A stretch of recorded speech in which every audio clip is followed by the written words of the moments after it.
Hola chicos, ¿cómo están? ¿Qué tal les ha ido con el Fortnite de matemáticas? Seguramente habrán podido jugar, han visto algunas reglas y han visto algunas reglas que podían aplicarlas a diferentes juegos. Eso espero que hayan podido hacer, ¿sí? Hoy estamos para tratar de controlar lo que hemos hecho de tareas y para ayudarlos a hacer las que siguen. Si bien uno de los problemas que se plantea a partir del juego de Fortnite es algo sencillito y los introduce al mundo del álgebra, que es lo que vamos a trabajar en cuarto año. Por ejemplo, se les proponía que hagan un problemita o que hagan un ejercicio en casa y los hagan jugar los más chicos si era necesario. Les pedíamos que elijan un número natural, el número que quieran, le sumen 5 y el resultado le vayan haciendo diferentes operaciones.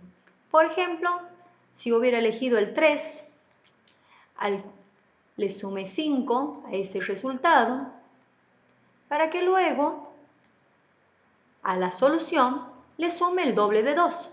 Como me dice a la solución, entonces lo envuelvo en un paréntesis. Sumarle el doble de 2 significa multiplicar 2 por 2. Para que, luego que haya hecho esa cuentita en mi cabeza, le reste el número que he elegido. El número que he elegido, en mi caso, era el 3. A este resultado, finalmente,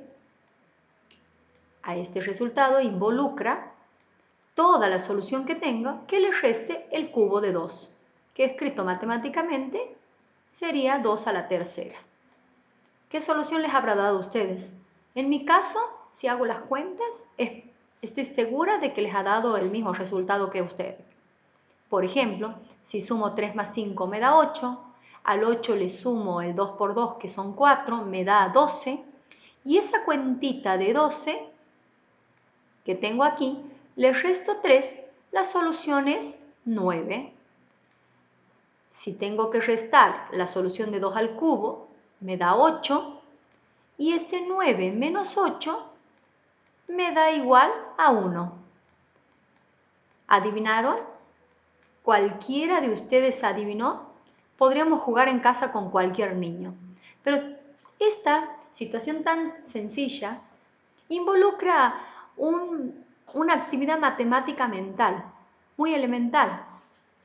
Por ejemplo, cuando nosotros trabajamos con una expresión que no sea solo un ejemplo, podemos transformar cualquier problema en una expresión algebraica y hacer posible cualquier cuenta parcial para encontrar relaciones entre un número elegido y el resultado obtenido.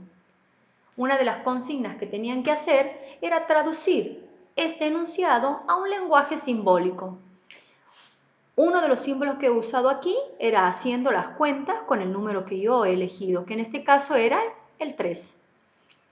Si tenía que traducir este enunciado en forma algebraica y tendría que llamarlo a mi número a elección con un valor general, podría llamarle el número h, porque se me ocurre, y traducir el mismo enunciado en función de este número que quisiera. Elegí un número natural que quiera. Quiero elegir un número natural y quiero ponerle que se llame h en este caso. Supongamos, le llamo h y hago las operaciones que me indica. A h le sumo 5, a ese resultado le sumo el doble de 2, luego lo resto con el número que he elegido nuevamente. Sustituyo ese número que he elegido por el valor en cuestión, el h, que es el número trampa o el número que ustedes quieran elegirlo como incógnita, como variable. Tiene diferentes acepciones y es por eso que vamos a tratar de ver cuáles son esas. A ver, por ejemplo, aquí mi expresión ha quedado de la misma manera que en el lenguaje coloquial, pero se ha transformado en una expresión donde involucra no solamente operaciones matemáticas, sino también una variable, una expresión escrita en letra. Cuando nosotros estamos en presencia justamente de expresiones en las que se combinan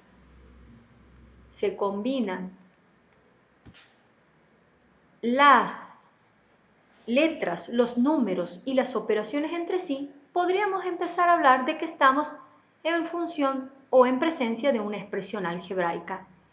Esa expresión algebraica, como bien lo dice, es una combinación finita de números y letras. Números o letras ligados entre sí por diferentes operaciones. La adición, la sustracción, la multiplicación, la división, hasta la potencia o la radicación. Cualquiera de esas. ¿Qué es lo que queremos ver?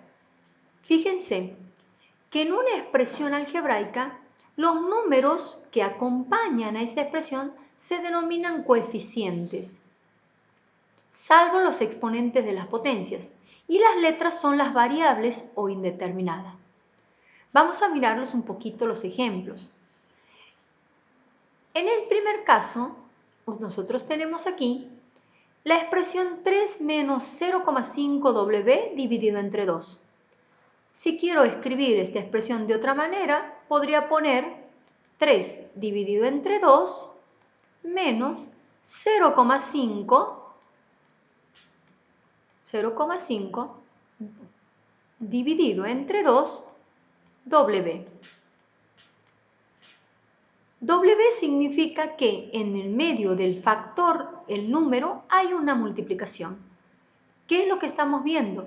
Que aquí hay una expresión algebraica en la que se está combinando diferentes tipos de números, números racionales, divisiones, con justamente letras. Si observan en el segundo caso, aparece la expresión 3x al cuadrado menos 2 a la tercera. Aparece justamente la letra o variable acompañada por un número. Este número, el 3, es el que viene a ser nuestro coeficiente. En este caso, el coeficiente que acompaña la letra es el 0,5 negativo, por lo que el número es el coeficiente que va acompañando a la letra. Acá, en esta otra actividad, tenemos raíz de a más c a la quinta. Aquí podemos ver que tenemos dos coeficientes diferentes para las dos variables. Un coeficiente es el negativo menos 1, que no se alcanza a ver bien el menos, y otro coeficiente que no está escrito aquí es el que va delante de la letra, es el 1. En esta expresión no se anota el menos 1 porque multiplicar por este número me da exactamente el mismo resultado, nada más que con signo contrario. Y en esta otra, c a la quinta, es lo mismo que si tuviera 1c a la quinta. Esto es algo muy importante tener en cuenta porque cuando vamos a trabajar con las operaciones en cuarto año, muchas veces nos olvidamos de este coeficiente al no verlo escrito explícitamente. Por lo que hago hincapié en que cada vez que tenga una expresión algebraica, en donde figuren letras y números, en donde haya una parte literal y una parte numérica, tengo que tener en cuenta muy bien que cuando no está anotado el número, tengo en la expresión un número 1 como coeficiente. Asimismo, la segunda, el ejemplo que sigue y el que sigue también tendrá. Quedará para tarea de ustedes que identifiquen cuáles son los coeficientes en esta actividad. Sería importante que también distribuyan el denominador y puedan ustedes mencionar qué coeficientes tienen en cada caso. Les dejo para ustedes la tarea de identificar los coeficientes en estos ejercicios. Las variables o letras justamente son las indeterminadas que aparecen en una expresión. Cuando la variable no está afectada por una raíz o no actúa como divisor, las expresiones algebraicas son enteras y es aquí donde aparecen los polinomios. Hay dos ejemplos que no representan a polinomios, porque la variable funciona o está en el denominador. ¿Podrían ustedes identificar cuál de estas expresiones no representa un polinomio debido a que la variable está en el denominador? ¿Será algunas de las que yo tenga marcada y yo he resuelto o serán algunas de las que ustedes han resuelto? Lo importante sería que ustedes puedan ver y resolver tal actividad.